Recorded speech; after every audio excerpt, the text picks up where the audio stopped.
Morning student, welcome to my class standard 7 subject Hindi chapter number 5। Chapter number 5 आपका है धरती की शान। चैप्टर का नाम है धरती की शान। तो मैं यहाँ से स्टार्ट कर रही हूँ, है ना। धरती की शान में बताया गया है कि ईश्वर ने मनुष्य को सबसे बुद्धिमान प्राणी बनाया है। ईश्वर ने क्या किया है? ईश्वर ने मनुष्य को क्या किया है? सबसे बुद्धिमान प्राणी बनाया है ना। उनके पास वो शक्ति है जो चाहे वो कर सकते हैं। अगर हम कोई भी मन में काम ठान लें कि मुझे करना है तो हम कर सकते हैं। हमारे लिए कुछ भी असंभव नहीं है। संभव कब है? जब आप करना चाहेंगे। ओके, हमारे लिए हर समय हर वक्त अंदर से काम करने की उत्साह होनी चाहिए कि मुझे काम करना है ना। तो आप कहीं भी कोई भी काम चालू करेंगे तो वो रुक नहीं सकता है, वो पूरा हो सकते हैं और आप कर सकते हैं। निकालिए 20 पेज नंबर है चैप्टर नंबर 5 धरती की शान standard 7 subject Hindi chapter 5, right. तो इसमें दिखाया गया धरती की शान। धरती की क्या शान है? जैसे हम कोई भी काम करते हैं उसका शान का, इसलिए धरती की शान में बताया गया है कि बुद्धि के साथ साथ उसमें गजब का साहस है। बुद्धि के साथ साथ उसमें गजब का साहस है।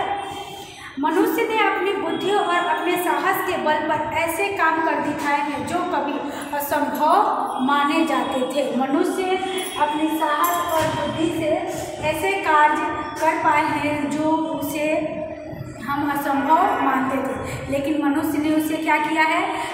संभव कर दिखाया है। ओके, जल थल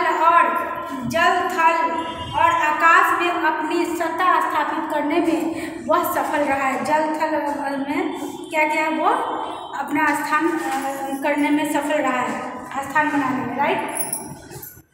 प्रस्तुत कविता में कवि के मनुष्य की छवि दिखाई गई है। जो ये कविता है इसमें मनुष्य की कवि ने मनुष्य में जो छुपी हुई अद्भुत शक्तियाँ हैं, मनुष्य में जो छुपी हुई अद्भुत शक्तियाँ हैं, उसमें ये कवि ने इसमें प्रस्तुत किया है कि मनुष्य के अंदर कितनी क्षमता है सहने की, सब काम करने की, है ना। तो हम आगे चैप्टर की तरफ ध्यान देंगे। धरती की शान पंडित भरत व्यास जी, है ना। इसमें बहुत सोच विचार के इन्होंने प्रस्तुति कविता किया है। इसमें लिखा है उन्होंने कि पंडित भरत व्यास जी हमारे जाने माने गीतकार थे। उनका जन्म 18 दिसंबर 1918 में राजस्थान में चूरू गांव में हुआ था। कहाँ हुआ था उनका जन्म? चूरू गांव में हुआ था। इनका क्या नाम है? मैं आगे आपको नाम लिख के बताती हूँ, है ना। पंडित भरत व्यास जी धरती के शान कितने हैं इनके?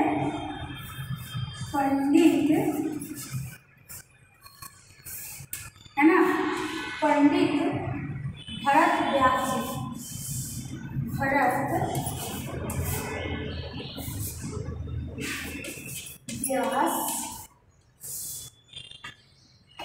जी, राइट। पंडित भरत व्यास जी, है ना। अब आपने कई गीतों की रचना की। ये क्या है? पंडित भरत व्यास जी गीतकार है। इनका जन्म 18 दिसंबर 1918 ईस्वी में राजस्थान में चूरू गांव में हुआ था और ये गीतों की रचना करते हैं। यह गीत सन 1948 में आई हिंदी फिल्म गांव गौरी से लिया गया है। इस गीत में कवि ने मनुष्य को सबसे बुद्धिमान बताया गया है। इस गीत में क्या बताया गया? मनुष्य को सबसे बुद्धिमान बताया गया है।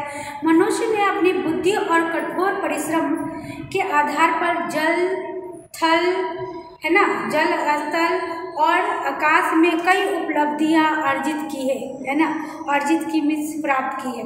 मनुष्य प्रकृति को बहुत सीमा तक अपने अनुकूल ढालने में सफल हुआ है। मनुष्य के लिए कोई भी कार्य असंभव नहीं है। मनुष्य जो चाहे वो कर सकता है।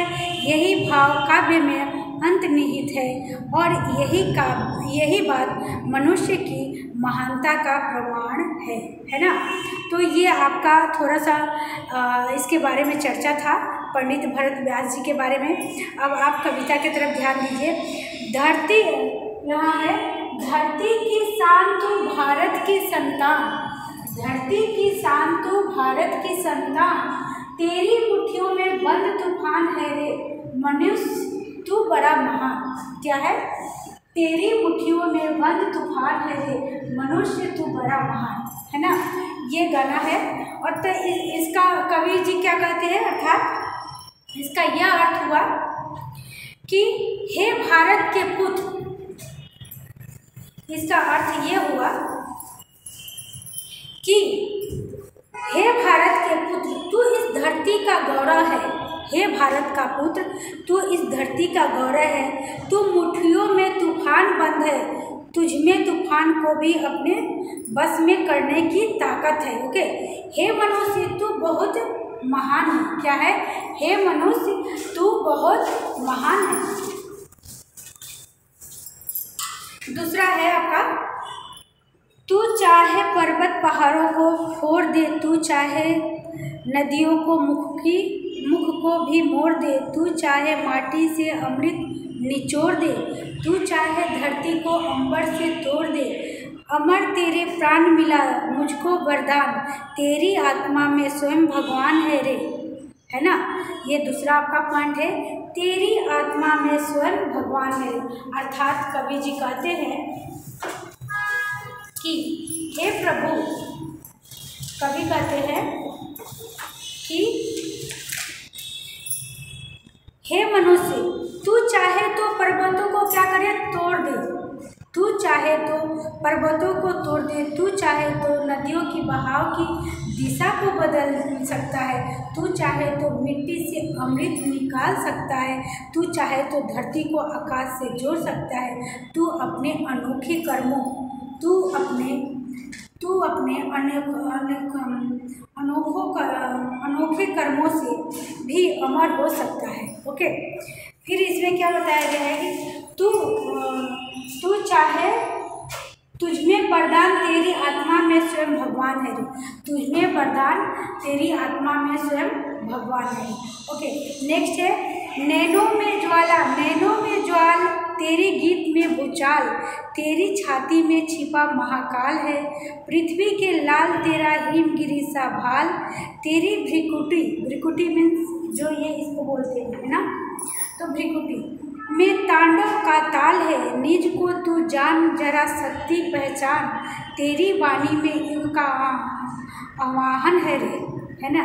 तेरी वाणी में क्या है, जो युग जो है उसका क्या है, आवाहन है, मतलब हम उनको बुलाते हैं। ओके, तो इसका ये अर्थ हुआ, इस कविता का अर्थ हुआ कि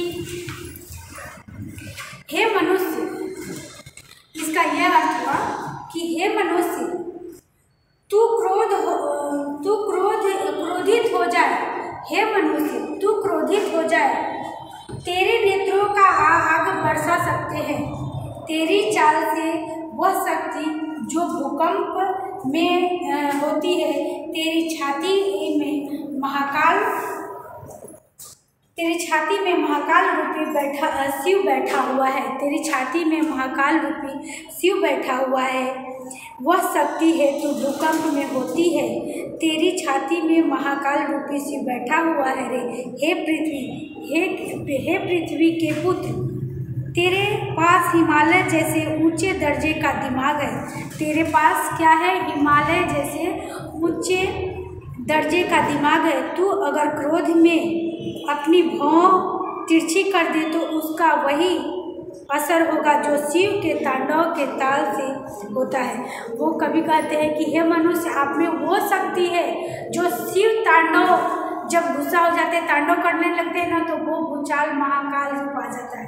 तो आप में वो शक्ति है, आप में इतनी शक्ति है कि आप हर कार्य कर सकते हैं, है ना। तो अपने आत्मविश्वास को कमज़ोर नहीं होने देना चाहिए और जो मन में ठान लिया है, लगन है, वो काम करके दिखाना चाहिए, है ना। तो हे मनुष्य, तू अपनी शक्ति को पहचान, तेरी वाणी में युग की ललकार है, तेरी आवाज़ सारे युग की आवाज़ है। बोलते हैं कवि जी कि हे मनुष्य, तू अपनी शक्ति को पहचानो, है ना, और तेरी आवाज़ में युग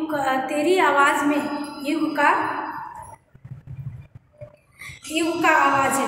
4 नंबर के है, आप चैप्टर में देखिए।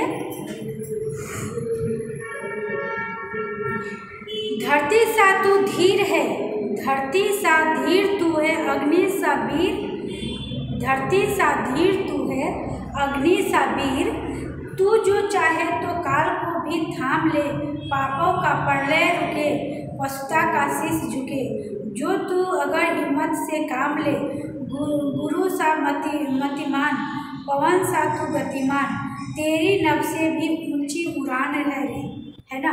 अर्थात कवि जी कहते हैं कि हे मनुष्य, है ना, हे मनुष्य,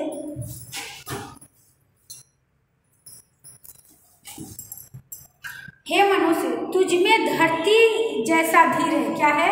तुझ में धरती जैसा धीर है। हे मनुष्य, तुझ में धरती जैसा धीर है और तुझ में अग्नि जैसी शक्ति है।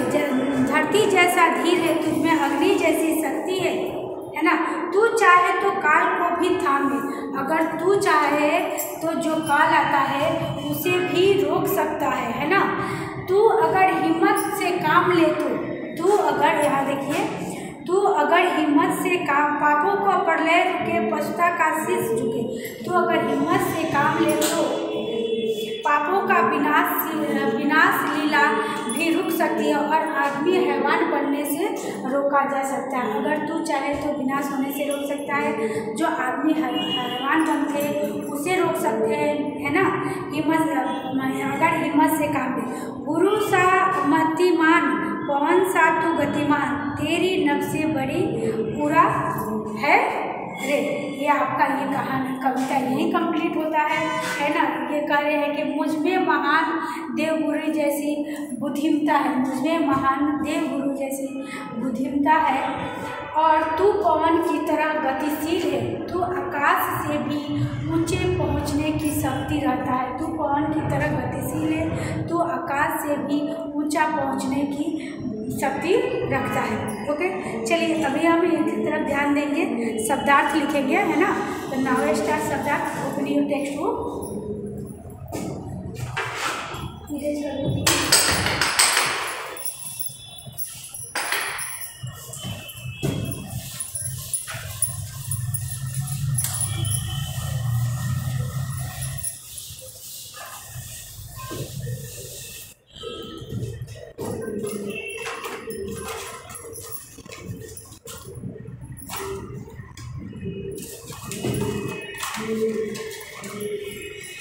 शब्दार्थ है इसमें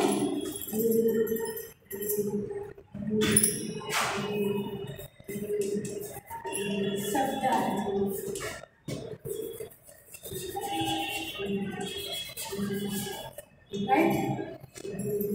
शब्दार्थ है शान मीन्स वैभव। लिखिए शान मीन्स वैभव।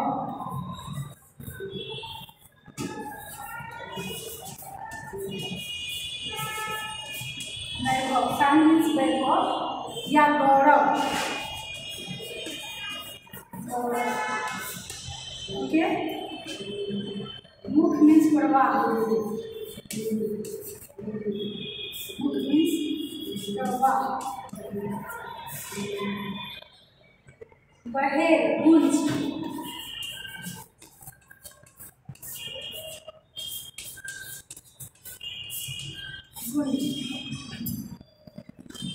धरती पृथ्वी।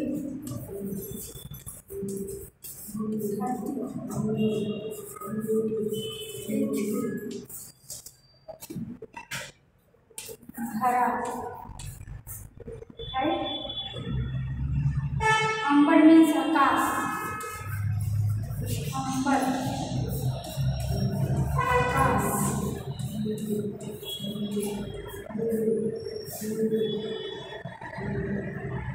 नभ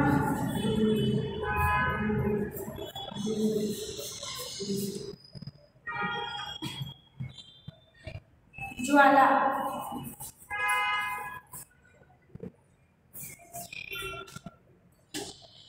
ज्वाला मीन्स अग्नि,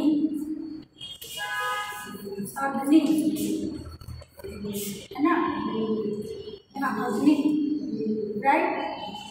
ज्वाला मीन्स अग्नि, हमने लिखा। मुख, प्रवाह, धरती, पृथ्वी, धरा, अंबर, आकाश, नभ। ज्वाला मीन्स अग्नि। भूचाल मीन्स भूकंप, भूचाल, भूचाल मीन्स भूकंप,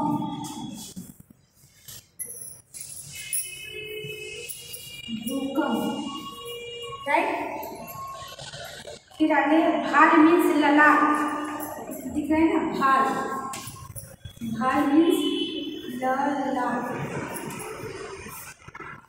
भाल मीन्स ललाट। कपाल, कपाल, राइट। फिर भ्रिकुटी मीन्स भौं, भ्रिकुटी,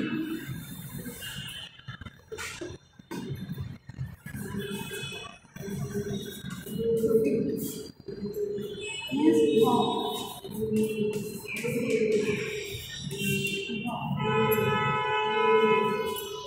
काल मीन्स समय, काल मीन्स समय, राइट। मतिमान मीन्स बुद्धिमान, मतिमान मीन्स बुद्धिमान, बुद्धिमान, राइट। चलिए अब आपको इसमें अभ्यास में प्रश्नों के उत्तर लिखवाएंगे। 1, 2, 4 और लिखवा देती हूँ मीनिंग, है ना। तो आप लिखिए। अमर मीन्स न मरने वाला, यहाँ लिखिए। अमर मीन्स न मरने वाला, न मरने वाला, राइट। अमर मीन्स न मरने वाला, है ना। फिर आगे लिखिए। काल मीन्स समय, प्रलय मीन्स विनाशशील, काल मीन्स समय, प्रलय, प्रलय मीन्स विनाश,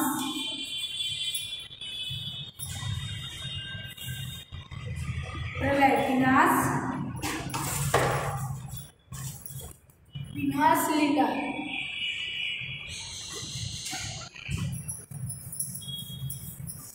प्रलय मीन्स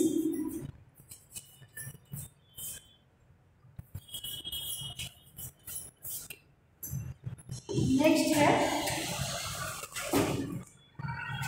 पशुता। शीश मीन्स मस्तक, देखिए शीश, शीश मीन्स मस्तक, मस्तक, ठीक है। ये आपका शब्दार्थ हो गया, है ना। अब हम आपको अभ्यास का आंसर क्वेश्चन दिखाएंगे। चलिए मैं कर देती हूँ।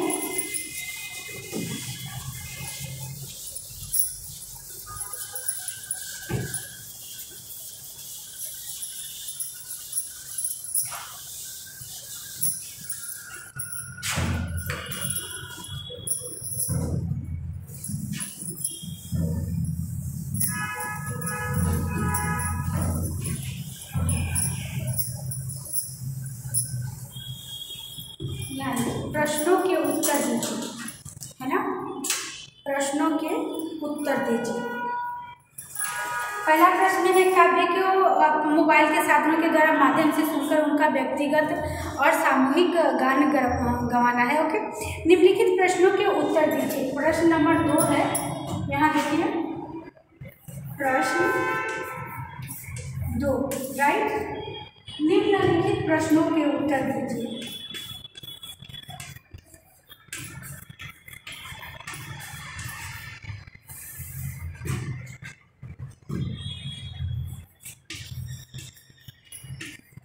निम्नलिखित प्रश्नों के उत्तर दीजिए।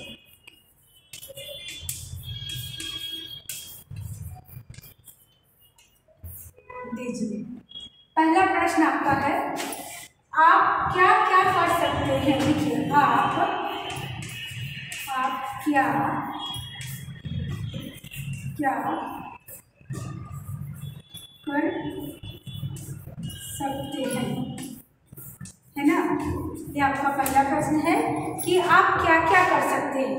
तो इसका आंसर हम लिखेंगे यहाँ से, ये क्वेश्चन नंबर 1 आंसर यहाँ से लिखिएगा, है ना, कि हम क्या क्या कर सकते हैं। ठीक है, मैं नदी में तैर सकता हूँ, मैं नदी में तैर सकता हूँ, है ना।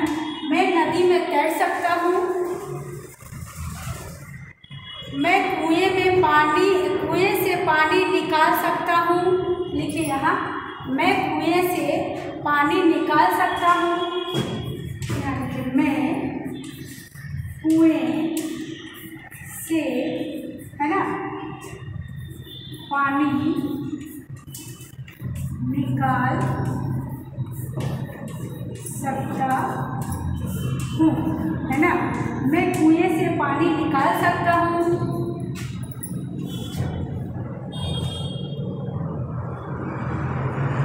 मैं साइकिल चला सकता हूँ, मैं साइकिल चला सकता हूँ, मैं साइकिल चला सकता हूँ, मैं पतंग उड़ा सकता हूँ, मैं पतंग उड़ा सकता हूँ, मैं पतंग उड़ा सकता हूँ, राइट। मैं क्रिकेट में अच्छी बल्लेबाजी और गेंदबाजी कर सकता हूँ, मैं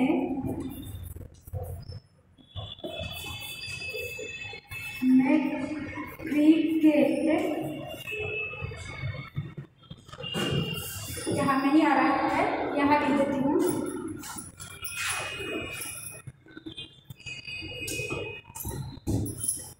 मैं क्रिकेट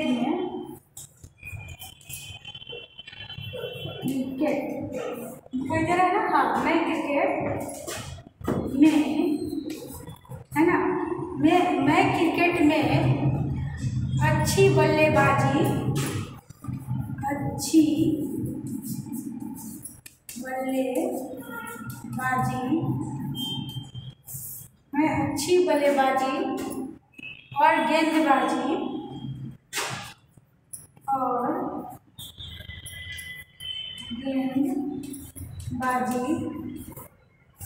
और गेंदबाजी कर सकता हूँ,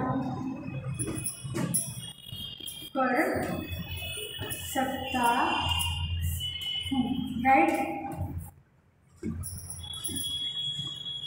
है ना, कर सकता हूँ। इस तरह मैं बहुत से काम कर सकता हूँ, इस तरह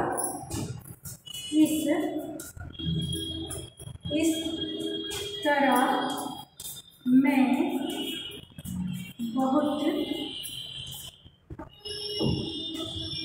से काम कर सकता हूँ, है ना।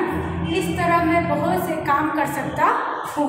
ये आपका पहला प्रश्न हो गया, है ना। ये अभी हम क्या लिख रहे हैं, अभ्यास का प्रश्न लिख रहे हैं। यहाँ मैं आपको लिख देती हूँ, अभ्यास, ओके। अभ्यास का आपका पहला प्रश्न कंप्लीट हो गया, राइट। सेकंड क्वेश्चन लिखेंगे।